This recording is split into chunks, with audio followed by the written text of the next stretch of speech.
Hello friends, CKD stock market news channel में आप सभी का बहुत बहुत स्वागत करता हूं। और आज मैं आपके सामने पब्लिक सेक्टर यूनिट की बात करूंगा, यानी कि पब्लिक सेक्टर एंटरप्राइज से रिलेटेड जितने भी म्यूचुअल फंड्स हैं उनकी बात करने की चेष्टा कर रहा हूं यहां पर। और आज मैं आपके सामने रखा हुआ है Invesco India PSU fund direct plan growth से रिलेटेड बात करेंगे।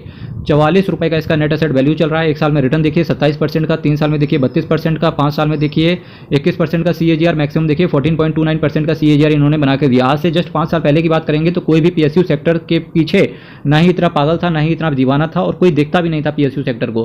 पर जो 2019-20 के बाद से जो गवर्नमेंट का अप्रोच है और पीएसयू सेक्टर को जो बूस्ट करने की बारी आई है, इसकी वजह से जितने भी शेयर है बहुत अच्छा रिटर्न परफॉर्म कर रहे हैं। और जब शेयर परफॉर्म कर रहे हैं तो डेफिनेटली म्यूचुअल फंड का तो बनना ही था परफॉर्म करना, क्योंकि अल्टीमेटली आपका पैसा म्यूचुअल फंड के द्वारा शेयर मार्केट में ही लगा हुआ है।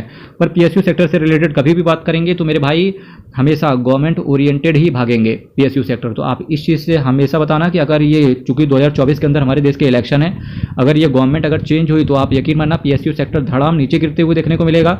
अगर सेम गवर्नमेंट वापस से रिपीट करती है तब पीएसयू सेक्टर यकीन मानना यहाँ से भी ऑलमोस्ट डबल हो जाएगा। तो आप ये प्रोस एंड कॉन्स ये चीज़ थोड़ा सा देख लेना, ठीक है। और टॉप कैटेगरी में पीएसयू सेक्टर के इसके अंदर रेट मिली हुई है। और इसके साथ साथ हेमंत कोठारी साहब आपके पैसे को मैनेज करके चल रहे हैं, यानी कि ये फंड मैनेजर हैं जो कि आपके पैसे को मैनेज करके चल रहे हैं। 3 महीने में देखिए 4.37% का एब्सोल्यूट रिटर्न आया है। 6 महीने में देखिए 21.49% का एब्सोल्यूट आया है। एक साल में देखिए 27.31% का, 3 साल में पैसा डबल कर दिया, यानी कि 3 साल में 131% का रिटर्न इन्होंने बना के दिया है। 5 साल में देखिए 165% का रिटर्न, 10 साल में देखिए 423% का रिटर्न इन्होंने बना के दिया है। रिस्क म्यूचुअल फंड के अंदर आपका वेरी हाई रहता है, क्योंकि अल्टीमेटली आपका पैसा शेयर मार्केट में ही है। CKD stock market news channel को अभी तक अगर आपने सब्सक्राइब नहीं किया तो चैनल को सब्सक्राइब कीजिएगा। और काफ़ी सारे इन्वेस्टर्स के डाउट भी आ रहे हैं, तो डाउट के लिए मैं सिंपल आपसे एक चीज़ कहना चाहूँगा कि सिंपल सी बात है, आप बेल आइकन बटन को दबा के रख लेना, चैनल को सब्सक्राइब कर लेना। आप केवल यहाँ पर डाउट पोस्ट कर देना, कमेंट बॉक्स में डाल देना। यकीन मानना थोड़ा सा लेट हो सकता है पर आपका डाउट आप तक पहुँच जाएगा। विद इन 1 मंथ ही आपके पास डाउट पहुँच जाएगा, क्योंकि काफ़ी सारे लोगों के डाउट होते हैं। इसकी वजह से डाउट का कई बार थोड़ा सा लेट हो जाता है, क्योंकि सीरियल वाइज सबके डाउट निकालने होते हैं। और मैं ये चाहता भी हूँ कि हर किसी का डाउट सॉल्व होते हुए देखने को मिले। तो अगर आपका कोई डाउट है तो यहाँ पर कमेंट मारना, चाहे म्यूचुअल फंड का रिव्यू करवाना हो या कोई भी डाउट हो, जनरल भी डाउट हो, तो भी मैं उसको लेकर के चलता हूँ। कुछ लोगों के डाउट आज मैं क्लियर करने की कोशिश करूंगा इस म्यूचुअल फंड के अंत में। जुड़े रहिए CKD stock market news channel के साथ। 548 करोड़ का इनका असेट साइज है, 1.15% का ये आपसे एक्सपेंस रेशियो चार्ज करके चल रहे हैं। तो डेफिनेटली अगर किसी भी म्यूचुअल फंड का एक्सपेंस रेशियो 1% से ऊपर हो तो कोशिश करें कि आप अवॉइड करें। तो भाई इसका कोई ऑल्टरनेट भी बता दो सीकेडी जी। तो सिंपल सी बात है, आदित्य बिरला सन लाइफ का पीएसयू म्यूचुअल फंड को आप देख सकते हो। इसके साथ साथ एक म्यूचुअल फंड को और भी देख सकते हो, जिसका वीडियो मैं आपके सामने कल लेकर के आऊँगा। 2.29% का ये कैश होल्ड करके चल रहे हैं। S&P BSE PSU total return index को इन्होंने बेंचमार्क के तौर पे ले रखा है। एक साल के अंदर निकलने की कोशिश करेंगे 10% से ज़्यादा की। अगर आप यूनिट बेच दोगे तब आपसे 1% का एग्जिट लोड पड़ जाएगा। अब अगर मैं यहाँ से बात करने की कोशिश करूँ कि किन किन सेक्टर्स के अंदर आपका पैसा है, तो देखिए energy, financial, capital goods, material, services, metals and mining और इंश्योरेंस, ये कुछ सेक्टर है जहाँ पर आपका पैसा पड़ा हुआ है। तो देखिए NTPC, state bank of India, Bharat electronics, power grid. देखिए अगर आपके पास एक से ज़्यादा पीएसयू सेक्टर से रिलेटेड अगर आप अपने पोर्टफोलियो में म्यूचुअल फंड्स को शामिल करके चलेंगे तो डेफिनेटली आप गलत करोगे। गलत इस वजह से करोगे क्योंकि देखिए पीएसयू जो सेक्टर है सभी एक ही बेंचमार्क को फॉलो कर रहे हैं। तो आप 2 म्यूचुअल फंड रखने से आपको कोई फायदा नहीं है। अगर आपको पीएसयू थीम पसंद है तो सिंपल सी बात है, 3-4 म्यूचुअल फंड्स के आप रिव्यू देख लो। मेरी मल्टीबैगर म्यूचुअल फंड्स के नाम से प्लेलिस्ट पड़ी हुई है यूट्यूब चैनल पे, तो उस प्लेलिस्ट पे थोड़ा सा विजिट कर जाओ। 2-4 दिन लगेंगे आपको प्लेलिस्ट को खत्म करने में। आपको हर कैटेगरी के जितने भी पीएसयू म्यूचुअल फंड है सबका रिव्यू आपको 1 बाय 1 करके मिल जाएगा। तो कृपया करके एक ही म्यूचुअल फंड रखें पीएसयू सेक्टर से रिलेटेड, ठीक है। और जब भी आप थीम बेस्ड कैटेगरी के अंदर इन्वेस्ट करते हो तब आपको रिटर्न जो होता है किस तरीके से मिलता है, एक स्पेसिफिक टाइम पीरियड में मिलेगा। तो कोशिश करें कि मेरे भाई थोड़ा सा अपने पोर्टफोलियो को डाइवर्सिफाई करके चलें। Power grid corporation, bank of Baroda, coal India, NHPC, Indian hotels, container corporation, Hindustan aeronautics, GAIL India, REC limited, Bharat petroleum, Gujarat state petronet, कुछ अदर्स हैं, ओएनजीसी, एसबीआई लाइफ इंश्योरेंस, इसके साथ Mazagon dock shipbuilders, Bharat dynamics, Canfin homes, NTPC, national aluminium, NALCO हो गया, steel authority यानी कि सेल हो गया, BEML, Indraprastha gas, Gujarat gas.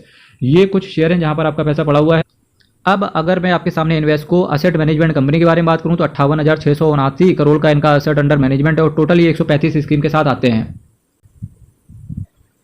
तो देखिए यहाँ पर जितेंद्र कर का मैसेज है, ये फाइनेंशियल एडवाइजर कौन होते हैं और कहाँ मिलेंगे, प्लीज़ गाइड। देखिए फाइनेंशियल एडवाइजर कौन होता है, जिसको भी फाइनेंस से रिलेटेड नॉलेज होता है। ये आपको सेलेक्ट करना पड़ेगा कि फाइनेंशियल एडवाइजर कौन है, क्योंकि सेबी के हिसाब से जो securities and exchange board of India जो ये सेबी रेगुलेटर है, इसने स्पेसिफिक तौर पे जो एग्जाम डाल रखा है फाइनेंशियल एडवाइजर होने के लिए, जैसे कुछ समय तक इनको असेट मैनेजमेंट कंपनी के पास काम करना होता है, इसके साथ साथ स्पेसिफिक इनके पास नॉलेज होना चाहिए।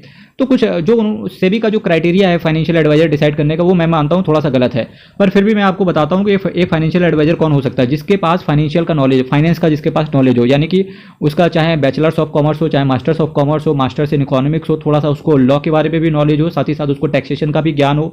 इसके साथ साथ उसके पास चाहे वो चार्टर्ड अकाउंटेंट हो सकता है, कंपनी सेक्रेटरी हो सकता है, कॉस्ट अकाउंटेंट भी हो सकता है, वो MBA फाइनेंस हो सकता है। तो अगर ये ऐसे बंदे अगर आपको मिल जाएं जो कि आपके पोर्टफोलियो को सेट कर सके, साथ ही साथ आपके पोर्टफोलियो के अंदर रिटर्न बना सके, और उनका साथ ही साथ कुछ एक एक्सपीरियंस हो फाइनेंस के साथ साथ, ठीक है, या तो वो जुड़े हुए हों आइदर डायरेक्टली और इनडायरेक्टली, ठीक है, तो वो फाइनेंशियल एडवाइजर होता है। साथ ही साथ आपको कहाँ मिलेंगे, ये आपको ढूंढना पड़ेगा कहाँ मिलेंगे, क्योंकि फाइनेंशियल एडवाइजर डॉक्टर आपको हर गली में मिल जाएंगे, आइदर झोला छाप या फिर MBBS, ठीक है, पर आपको फाइनेंशियल एडवाइजर इतनी इजीली नहीं मिलेगा, ठीक है। यूट्यूब पे तो आपको बहुत सारे चैनल मिल जाएंगे जो कि हर कोई क्लेम करेगा, पर थोड़ा सा कोशिश करें, धैर्य और पेशेंस के साथ रखेंगे, आपको मिल जाएंगे।